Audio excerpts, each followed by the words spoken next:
Hello বন্ধুরা, সবাইকে আমার চ্যানেলে অনেক অনেক স্বাগতম। তো দেখো, আজকে কিন্তু আমি একটা ব্লাউজের পিস নিয়ে নিয়েছি। ব্লাউজের পিসের ওপর কিন্তু আমি ব্লকের কাজ করব। এখানে 1 গজ পরিমাণ কাপড় আছে। তো প্রথমে কিন্তু চক দিয়ে ভালো করে দাগ দিয়ে নিতে হবে। দাগ না দিলে কিন্তু দেখা যায় অনেক সময় যারা নতুন ব্লকের কাছে তারা কিন্তু ভুলভাল করে ফেলাবে, কাজটি দেখা যায় অনেক সময় বেকাতারা হয়ে যায়। তো সেজন্যই কিন্তু তার সুবিধার্থে আমি দাগ টেনে দেখিয়ে দিচ্ছি। তো দেখো, এই যে এখন যে দাগটা দিচ্ছি এটা মিডিল পোর্শনে, মানে আমি হাতার জন্য মাঝখানে একটা কাজ বসাবো। এরপর দেখো, আবারও অপর পাশে কিন্তু আমি মাপ নিয়ে নিয়ে কিন্তু এই দাগগুলো দিতে হবে।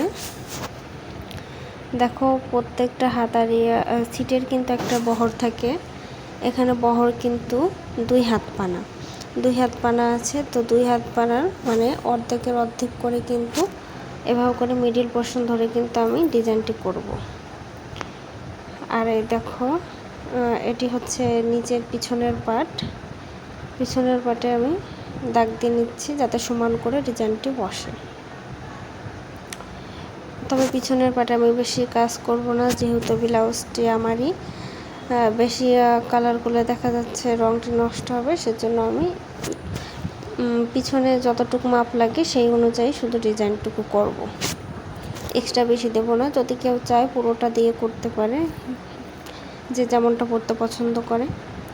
তো দেখো, এই যে হচ্ছে হাতার এবার দেখো, আমি কিন্তু সাদা কালার দিয়ে রংটি তৈরি করব। তো সাদা কালারটি প্রথমে চটের উপর খুব ভালো করে আমি বিরাশ দিয়ে নিচ্ছি। ভালো করে কিন্তু বসাতে হবে। ব্লক করার ক্ষেত্রে কিন্তু রং নিয়ে কোনো কিপটামো করা যাবে না, কারণ ভালো মতো রং যদি না লাগে তাহলে কিন্তু কাপড়ও খুব ভালো করে ছাপ বসবে না। আর এই দেখো, এটা একটি জামদানি ডাইস।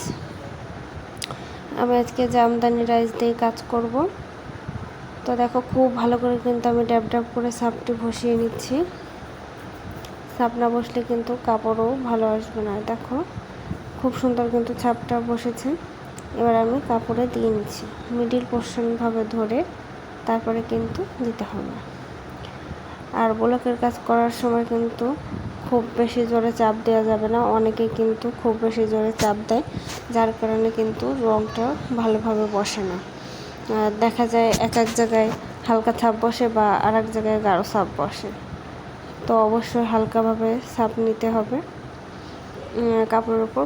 আর যতবারই তোমরা ছাপ দেবে, যেহেতু এটি একটি বড় ডাইস, আমি কিন্তু দেখো হালকা করে রং বিরাস করে নিচ্ছি উপর থেকে। এতে করে কিন্তু তোমার রংটা খুব সুন্দর আসবে। দেখো, ড্যাব ড্যাব করে দিয়ে নিচ্ছি। এবার কিন্তু এখানে খুব ভালো করে দিতে হবে। তোমরা চাইলে একটা টেরের পরেও দিতে পারো। তো যেহেতু ছোট্ট কাজ, আমি আর টেরে নিইনি। আমি একটা পলিথিনের ওপরেই কিন্তু চট বিছিয়ে রংটা তৈরি করে নিচ্ছি। দেখো, আমি আবারও আরেকটা দিয়ে নিচ্ছি। আর এইদিকে যেহেতু আমি 3/4 হাতা পরবো, তো 11 ইঞ্চি দিলেই চলে। তো যারা বড় হাতা পরো তাদের ক্ষেত্রেও কিন্তু এই দুটো ডাইস দিলেই হয়ে যায়, যারা বড় হাতা পরতে পছন্দ করো। তো আমি এখানে দুটো ডাইসই দিয়েছি। যখন ব্লাউজটি তৈরি করব বা কাটিং করব, তখন কিন্তু ডিজাইন আমার কিছুটা কেটে বাদ দিতে হবে। তো এবার দেখো, আমি অপর পাশেও কিন্তু সেম একইভাবেই করে নেব। দেখো, আমি রংটি আবারও খুব ভালো করে ড্যাব ড্যাব করে বসিয়ে নিচ্ছি। তো তোমাদের দেখানোর সুবিধার্থে দেখো, আমি আরেকটু টেনে নিচ্ছি। তো ব্লকের কাজটা কিন্তু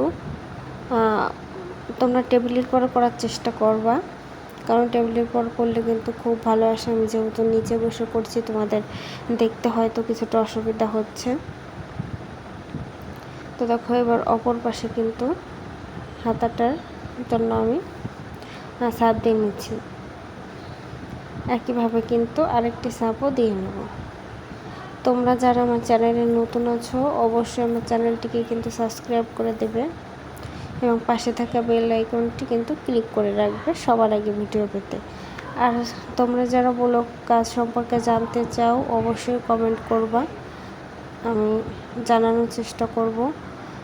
ব্লাউজের হাতার কতটুকু মাপ নিতে হয় বা নিচে কতটুকু মাপ নিয়ে পিঠের কাজ করতে হয় বা হাতার কাজ করতে হয়, লেন্থ কতটুকু রাখতে হয়, আমি কিন্তু সবই বুঝিয়ে দেওয়ার চেষ্টা করব।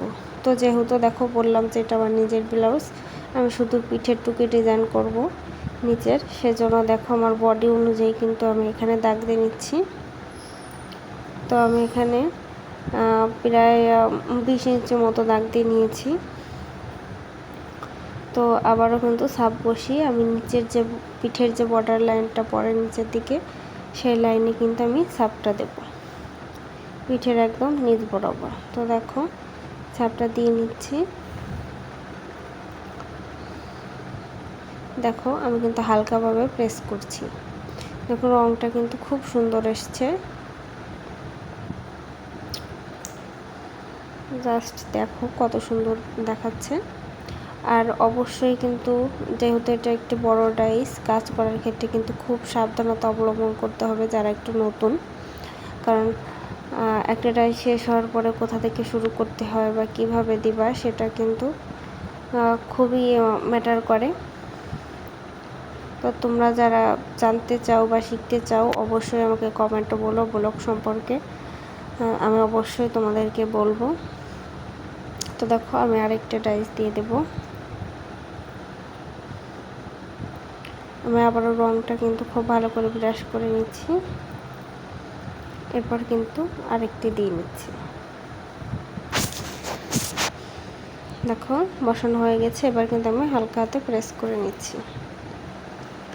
আর তোমরা যদি কেউ রং সম্পর্কে জানতে চাও, রং তৈরি বা কীভাবে রেডি রং তৈরি করতে হয়, তো অবশ্যই আমি তোমাদের ভিডিও দিয়ে দেব, তোমরা কমেন্ট করো।